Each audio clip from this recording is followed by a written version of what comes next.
நான் கொஞ்சம் மென்டல். எவ்வளோனா துரந்தர் படத்தோட ரன் டைம் தெரிஞ்சோம் நைட் ஷோ வந்திருக்கிறேன்.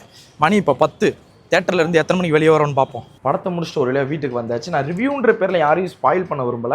எனக்கு பிடிச்ச சில விஷயங்களை நான் சொல்கிறேன். உங்களுக்கு பிடிச்சதை நீங்கள் கமெண்ட்டில் சொல்லுங்கள். இந்த பிரச்சனை நிறையா பேர் ஃபேஸ் பண்ணியிருக்கீங்க. இப்போ படத்துக்கு வந்தீங்கன்னா தயவுசெய்து படத்தை மட்டும் பாருங்கள். அதை விட்டுட்டு அடுத்த சீன் இது நடக்க போகுது அப்படின்னு சொல்லி ப்ரெடிக்ட் பண்ணுறது இல்லை. இங்கே உட்காந்துட்டு ஒரு சீன் நடந்திருக்குன்னா அது கமெண்ட் பண்ணிட்டு இருக்கிறாங்க உட்காந்து சம்மந்தம் இல்லாமல். அதெல்லாம் பயங்கர இரிட்டேட் ஆகுது. ஏன்னா இப்போ இந்த மாதிரி படம்லாம் பார்த்தீங்கன்னா ட்விஸ்ட்டுன்னு வச்சு அது அப்படியே ஒரு பேக்டாக போயிட்டு இருக்கும். இப்போ ஒன்று நடக்க போது பாரு அப்படின்னுவாங்க.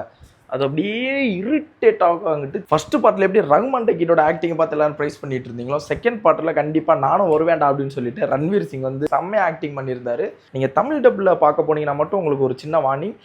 டப்பிங்கில் சில இஷ்யூஸ் இருக்குது. அங்கங்கே ரன்வீருக்கே 2 பேர் வாய்ஸ் கொடுத்த மாதிரி இருக்கும் அங்கிட்டு. ஸோ அதனால் அதை மட்டும் நீங்கள் யோசிச்சு பார்த்துக்கோங்க. நீங்கள் எக்ஸ்பெக்டேஷனோட போனாலுமே பிரச்சனை இல்லை. இந்த படம் கண்டிப்பாக ஃபுல்ஃபில் பண்ணோம். முக்கியமாக நான் 10 மணிக்கு தேட்டருக்குள்ளே போகிறேன்னு சொன்னேன்னா பார்க்கிங் அதெல்லாம் சேர்த்து நான் வீட்டுக்கு வர 3 மணி ஆயிடுச்சு. ஸோ நீங்கள் துரந்தர் 2 பார்க்க போனீங்கன்னா நைட் ஷோ பார்க்குறத மட்டும் நீங்கள் அவாய்ட் பண்ணிக்கோங்க. மற்றபடி எல்லா ஷோலையும் போய்க்கோங்க. இல்லை நீங்கள் ஒரு பேட்மேனாக இருந்தீங்கன்னா தாராளமாக போய் பாருங்கள். பாய்.